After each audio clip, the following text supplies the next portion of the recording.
사랑과 은혜가 충만하신 하나님, 갈릴리 호숫가에서 제자들에게 사랑으로 밥을 차려주시고 잃어버린 것들을 되찾게 하셨음을 봅니다. 넘어지고 지친 제자들에게 따뜻한 밥 한 끼 먹이신 것처럼 저희도 먹이시고 소명을 새롭게 하여 주옵소서. 또한 저희 공동체의 식탁에도 부활의 기쁨과 회복의 은혜가 넘치도록 인도하여 주옵소서. 이 시간 성령 하나님께서 우리와 함께하여 주시길 조용히 간구합시다.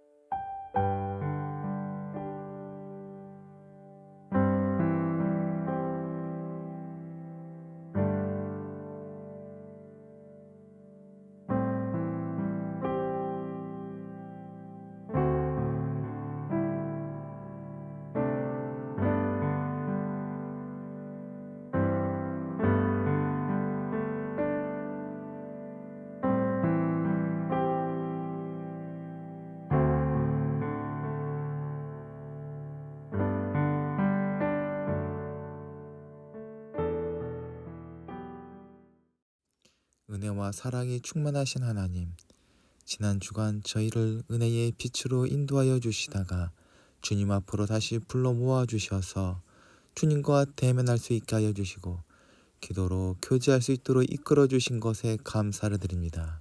각자의 자리에 모여 하나님께 예배를 드릴 때 하나님께서 은혜를 더하여 주시고 저희 예배를 기쁘게 받아 주옵소서.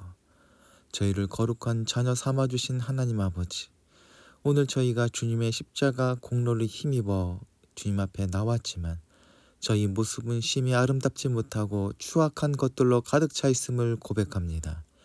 늘 저희들 중심에 죄와 욕심을 담고 제 주장만을 앞세우는 삶을 살았음을 고백합니다. 주님을 대하기에 너무나 부끄럽사오니 긍휼히 여기사 용서하여 주옵소서. 교회를 세우시고 당신의 뜻을 이루어 가시는 하나님, 저희 각 사람을 교회로 지으셨고 또한 저희 교회들이 연결되어 다양한 공동체를 이루고 세상을 섬기는 교회로 살게 하셨음을 고백합니다. 교회가 타락한 시대이지만 그럼에도 여전히 교회가 희망이라 믿으며 각자의 자리에서 교회를 이룬 여러 신앙 공동체를 축복하여 주옵소서. 특별히 독특한 색깔과 소명을 가진 작은 공동체들을 축복하시고 그들이 다양한 모습으로 한국 교회와 사회를 섬기며 건강한 신앙 공동체를 오래 유지해 갈 수 있도록 붙들어 주옵소서. 교회를 섬기는 목회자들과 함께 교회를 일궈가는 모든 일꾼에게 겸손과 지혜, 사랑과 용기를 더하여 주옵소서. 길을 찾는 교회, 찾은 길을 바르게 걷는 교회, 아직 가보지 못한 길을 만드는 교회들이 더 많아져 풍성한 아름다운 하나님의 집을 함께 세워가도록 이끌어 주옵소서. 정의로 다스리시는 주님, 이 나라의 정치적 혼란 상황을 주님 손에 올려드리며 기도합니다. 아직 끝나지 않은 혼란한 상황이 속히 종결되고 법치 국가다운 정의가 세워지도록 인도하여 주옵소서. 사회의 다양한 이해를 조정하고 정의롭게 운영해 가기 위한 입법, 사법, 행정의 직무를 맡은 정치인들과 관료들에게 지혜와 선한 양심을 허락하여 주옵소서. 자신들이 가진 권한을 함부로 남발하지 않고 정의롭고 성실히 일하게 하여 주옵소서. 국민도 정치에 대한 희망을 버리지 않고 국가의 주인답게 적극적인 관심과 행동으로 참여하게 하여 주옵소서. 조기 대선을 앞두고 자신들의 이익을 위한 협잡과 서로에 대한 공격과 비방이 거세지고 있습니다. 주님께서 모든 과정을 정의롭게 지켜주시고 이 시간이 새로운 세상을 향한 희망을 확인하고 그 세상을 이루기 위한 역량을 점검하는 최선의 시간이 될 수 있도록 이끌어 주옵소서. 주님을 만나길 원하는 이한 공동체 식구들을 위하여 기도합니다. 흩어진 자리에서 예배하는 그 마음을 성령님께서 하나 되게 하여 주시옵소서. 이한 공동체 식구들의 찬양 가운데 임재하여 주시고 연약함으로 인해 기도할 때마다 필요한 은혜를 채워 주옵소서. 세우신 거룩한 빛 등대교회도 든든히 세워가게 하여 주시옵고 부활의 아름다운 능력이 나타나는 교회, 세상을 살리는 아름다운 제자들의 공동체 되게 하여 주옵소서. 주군도 강건케 하여 주시어서 하나님의 뜻을 이루며 세상 모든 사람들을 기쁘게 하는 하나님의 아름다운 사람 되게 하여 주시옵소서. 기도로 준비하며 세운 문봉 책방소와도 함께하여 주시옵소서. 주님의 마음으로 사업장을 운영하고 아름다운 가게를 세울 수 있도록 지혜와 명철을 더하여 주옵소서. 우리 구주 예수 그리스도의 이름으로 기도하옵나이다. 아멘.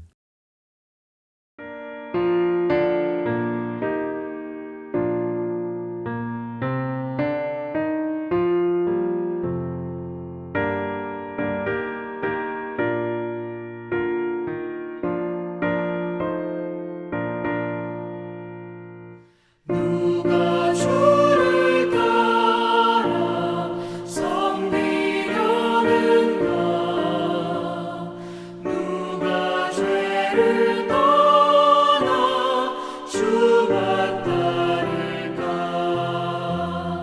누가 주를 섬겨 남을 구할까? 누가 주의 뒤를 따라가려나?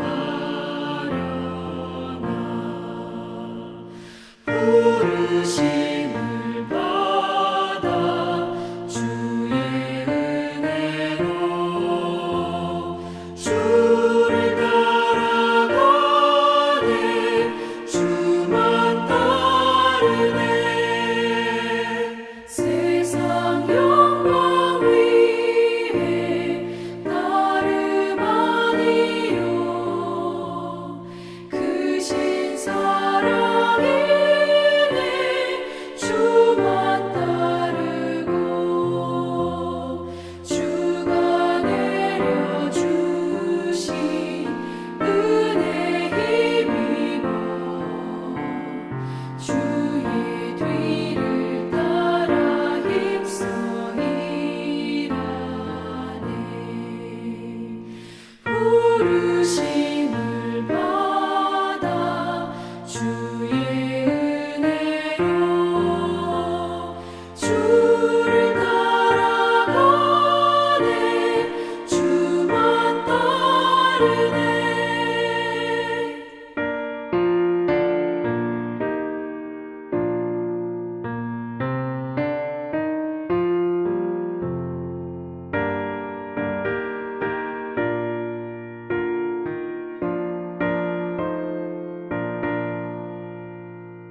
환난 비방 많고 원수가 많아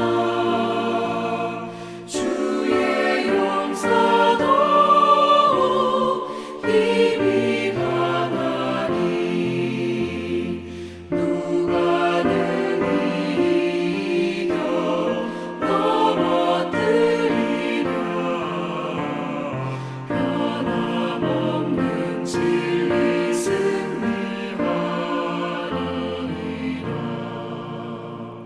기쁜 찬송하며 주의 은혜로 주를 따라가네. 주만 따르네.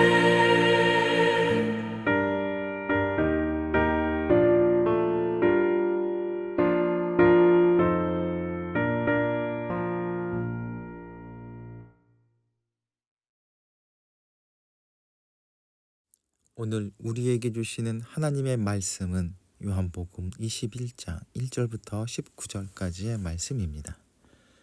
그 뒤에 예수께서 디베랴 바다에서 다시 제자들에게 자기를 나타내셨는데 그가 나타나신 경위는 이러하다. 시몬 베드로와 쌍둥이라고 불리는 도마와 갈릴리 가나 사람 나다나엘과 세베데의 아들들과 제자들 가운데 다른 두 사람이 한자리에 있었다. 시몬 베드로가 그들에게 나는 고기를 잡으러 가겠소 하고 말하니 그들이 우리도 함께 가겠소 하고 말하였다. 그들이 나가서 배를 탔다. 그러나 그날 밤에는 고기를 한 마리도 잡지 못하였다. 이미 동틀 무렵이 되었을 때에 예수께서는 바닷가에 서 계셨다. 그러나 제자들은 그가 예수이신 줄을 알지 못하였다. 그때에 예수께서 제자들에게 애들아 무얼 좀 잡았느냐 하고 물으셨다. 못 잡았습니다 하고 그들이 대답하니 예수께서 그들에게 그물을 배 오른쪽에 던져라. 그러면 잡을 것이다 하고 말씀하셨다. 제자들이 그물을 던지니 고기가 너무 많이 걸려서 그물을 끌어올릴 수가 없었다. 예수께서 사랑하시던 그 제자가 베드로에게 저분은 주님이시다 하고 말하였다. 시몬 베드로는 주님이라는 말을 듣고서 벗은 몸에 겉옷을 두르고 바다로 뛰어내렸다. 그러나 나머지 제자들은 배를 탄 채로 고기가 든 그물을 끌면서 해안으로 나왔다. 그들은 육지에서 백자 남짓밖에 떨어지지 않은 곳에 들어가 있었다. 그들이 땅에 올라와서 보니 숯불을 피워 놓았는데 그 위에 생선이 놓여 있고 빵도 있었다. 예수께서 제자들에게 말씀하셨다. 너희가 지금 잡은 생선을 조금 가져오너라. 시몬 베드로가 배에 올라가서 그물을 땅으로 끌어내렸다. 그물 안에는 큰 고기가 153마리나 들어 있었다. 고기가 그렇게 많았으나 그물이 찢어지지는 않았다. 예수께서 그들에게 와서 아침을 먹어라 하고 말씀하셨다. 제자들 가운데서 아무도 감히 선생님은 누구십니까 하고 묻는 사람이 없었다. 그가 주님이신 것을 알았기 때문이다. 예수께서 가까이 와서 빵을 들어서 그들에게 주시고 또 생선도 주셨다. 예수께서 죽은 사람들 가운데서 살아나신 뒤에 제자들에게 자기를 나타내신 것은 이번이 세 번째였다. 그들이 아침을 먹은 뒤에 예수께서 시몬 베드로에게 물으셨다. 요한의 아들 시몬아, 내가 이 사람들보다 나를 더 사랑하느냐? 베드로가 대답하였다. 주님, 그렇습니다. 내가 주님을 사랑하는 줄을 주께서 아십니다. 예수께서 그에게 내 어린 양을 먹여라 하고 말씀하셨다. 예수께서 두 번째로 물으셨다. 요한의 아들 시몬아, 내가 나를 사랑하느냐? 베드로가 대답하였다. 주님, 그렇습니다. 내가 주님을 사랑하는 줄을 주께서 아십니다. 예수께서 그에게 말씀하셨다. 내 양을 쳐라. 예수께서 세 번째로 물으셨다. 요한의 아들 시몬아, 내가 나를 사랑하느냐? 그때에 베드로는 예수께서 내가 나를 사랑하느냐 하고 세 번이나 물으심으로 불안해서 주님, 주께서는 모든 것을 아십니다. 그러므로 내가 주님을 사랑하는 줄을 주께서 아십니다 하고 대답하였다. 예수께서 그에게 말씀하셨다. 내 양을 먹여라. 내가 진정으로 내게 말한다. 내가 젊어서는 스스로 띠를 띠고 내가 가고 싶은 곳을 다녔으나 내가 늙어서는 남들이 너의 팔을 벌릴 것이고 너를 묶어서 내가 바라지 않는 곳으로 끌고 갈 것이다. 예수께서 이렇게 말씀하신 것은 베드로가 어떤 죽음으로 하나님께 영광을 돌릴 것인가를 암시하신 것이다. 이 말씀을 하시고 예수께서 베드로에게 나를 따라오너라 하고 말씀하셨다. 아멘.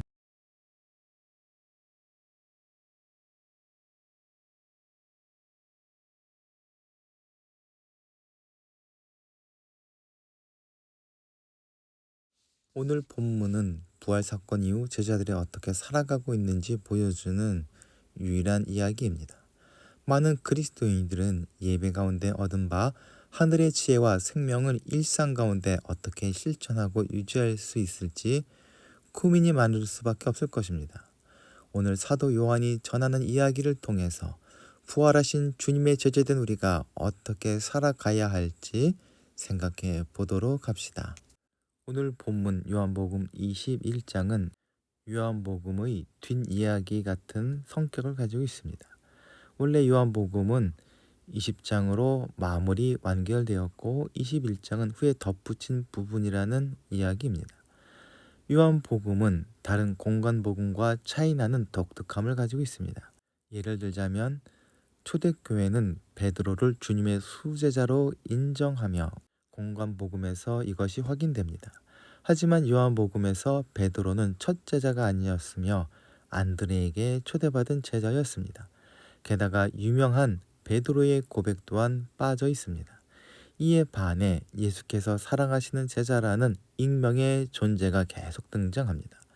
이 제자는 십자가에서 주님이 죽으시던 때에 곁에 있었으며 빈 무덤을 보고 믿었던 제자라 이야기합니다. 그렇기에 요한복음을 읽는 독자들에게 베드로가 어떤 사람인지 그 특별함을 이야기를 해줄 수밖에 없어서 오늘 본문인 21장이 추가되었다는 이야기가 있습니다. 추정컨대 요한복음만을 읽은 초대교회 교인은 베드로의 특별함을 이해할 수 없었을 것입니다. 그래서 요한복음의 후기를 덧붙이는 방식으로 베드로가 특별한 사람임을 이야기해 주었다는 것입니다. 실제로 21장에서 베드로는 주도적인 역할을 하고 있습니다. 그는 다른 제자들을 데리고 고기잡이를 나서고 주님을 발견하고 배에서 가장 먼저 뛰어내렸으며 내 양들을 돌보라는 주님의 부르심을 받습니다.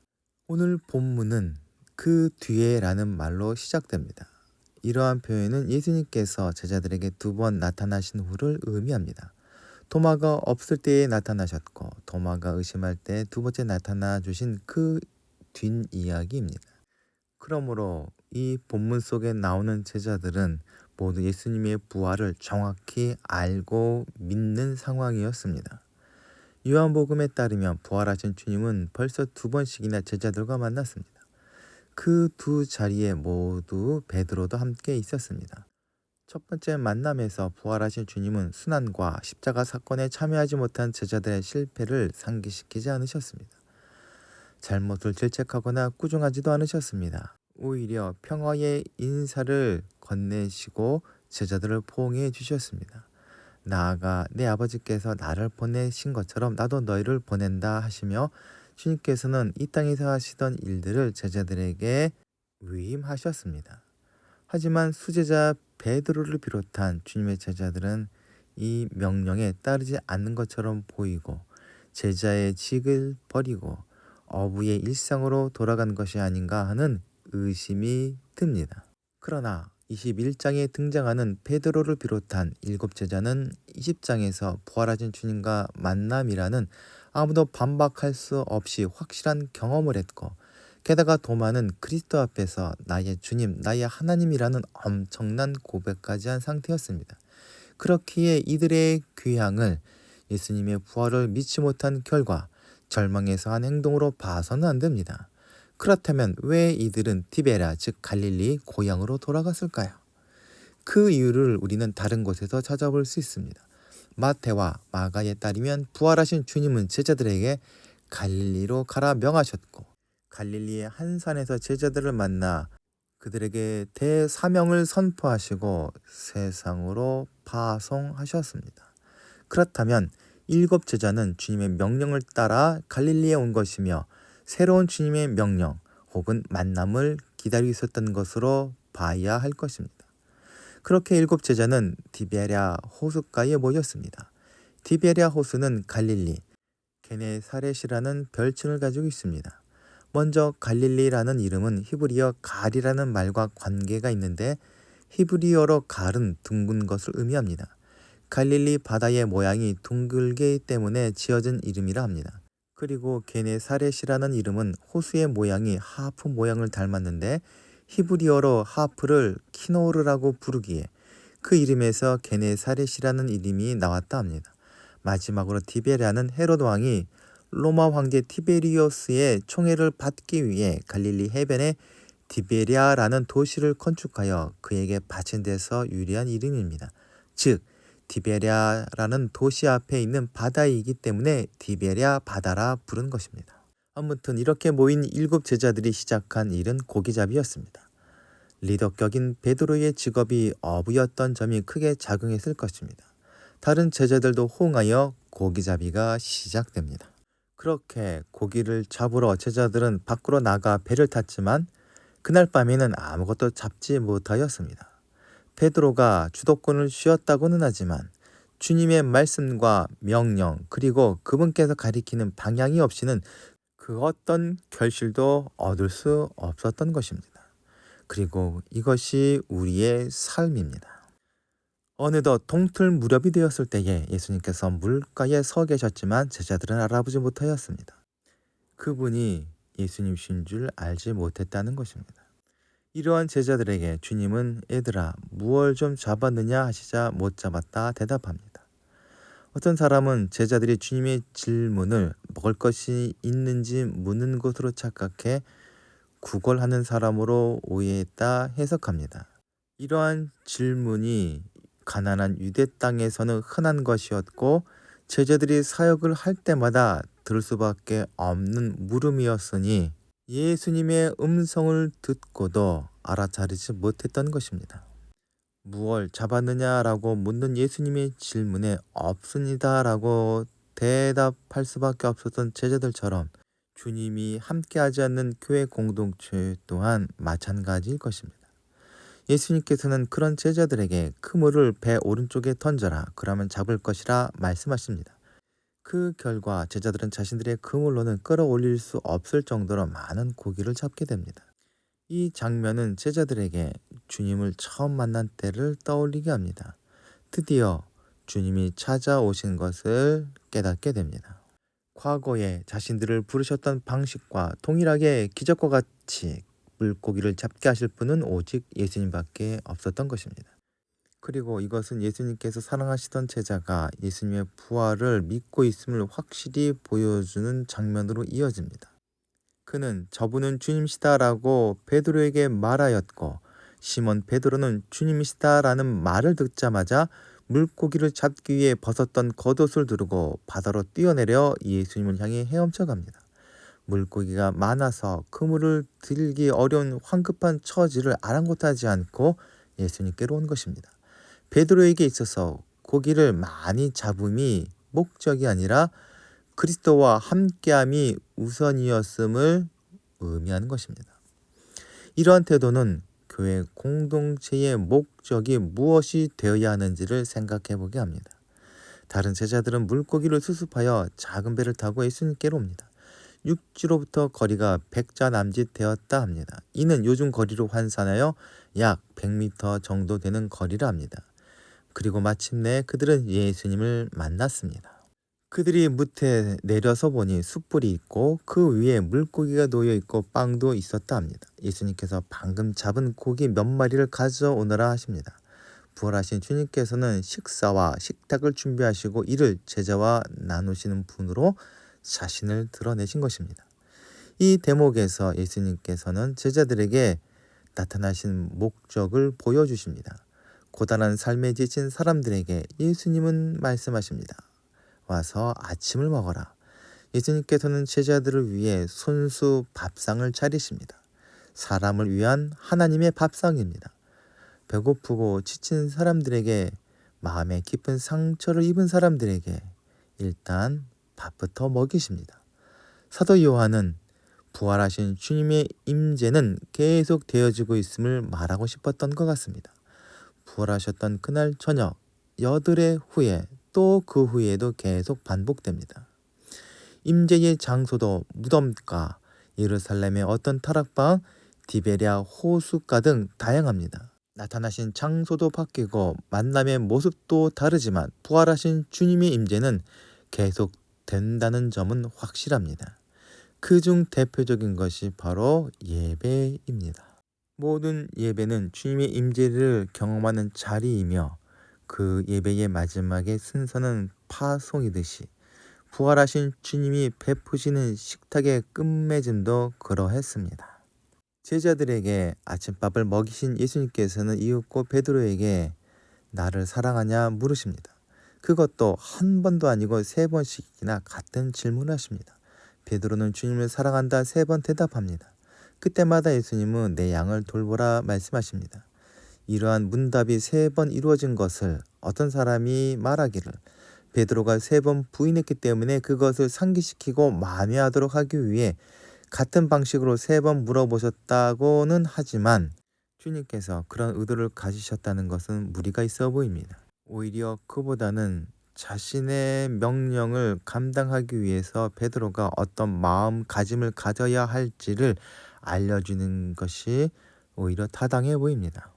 내 양떼를 먹이라고 하신 주님은 베드로가 스스로 원하지 않는 삶을 살게 될 것이라 이어서 말씀하십니다. 상식적이라면 양떼를 먹이는 일을 잘 감당하도록 격려와 용기를 줘야 할 것 같은데 되게 거북할 수 있는 이야기를 던지신 것입니다. 그런 말씀을 하신 이유는 주님이 베드로에게 양떼를 먹이는 일을 감당할 수 있는 능력이 어디서 오는지 알려주기 위함이라 여겨집니다. 그것은 예수님을 사랑하는 마음입니다. 이것 외에는 다 부질없고 헛된 것입니다. 주님이 맡기신 사명을 감당할 동기와 힘은 예수님을 향한 사랑 외에는 없다는 것입니다. 양을 보살피는 일이란 양을 먹이는 일입니다. 예수님께서는 지금 티베리아 바닷가에서 제자들을 위해 아침을 준비하십니다. 주님은 언제나 우리에게 상을 차리셨습니다. 5,000명과 4,000명의 무리를 위해서 물고기와 빵을 나누셨고 잡히시기 첫날 밤 유월절 만찬도 준비하셨습니다. 마침내 십자가에서 자신의 몸을 찢어 살과 피로 우리의 구원을 위한 생명의 상을 완성하셨습니다. 부활하신 후에도 그 상차림은 계속되었습니다. 그래서 베드로가 양을 먹여야 한다는 것은 죽음과 연결될 수밖에 없습니다. 베드로가 주님의 부르심에 순종하여 양을 보살핀다는 것은 주님이 가신 길을 따라간다는 것을 각오한다는 것입니다. 부활하신 그리스도께서 베푸시는 생명과 사랑의 식탁을 먹은 사람이 그리스도를 따라가는 제자가 될 수 있습니다. 그리스도를 따른다는 것은 주님처럼 자신을 희생하여 세상을 위해 예수 그리스도께서 베푸신 생명으로 식탁을 차려내는 것을 의미합니다. 예수님의 부르심은 모든 사람에게 똑같은 모양으로 이루어지지 않습니다. 즉 베드로나 사도 요한처럼 순교를 당하거나 엄청난 고생을 모두가 당할 것이라는 것이 아닙니다. 대신에 예수님의 부르심을 제자된 우리는 거부할 수 없습니다.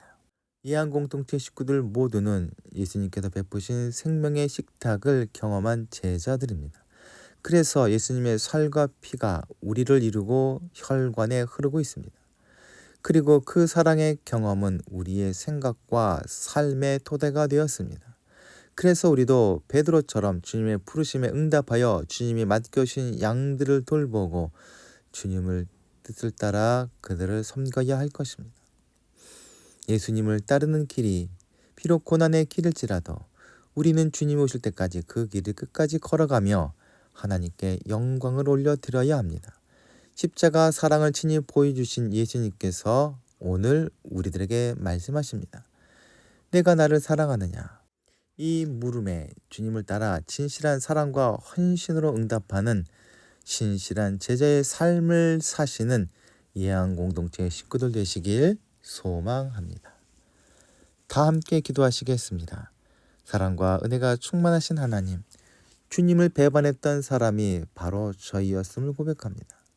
저희를 긍휼히 여겨주셔서 저희에게 생명의 식탁을 차려주심에 감사를 드립니다.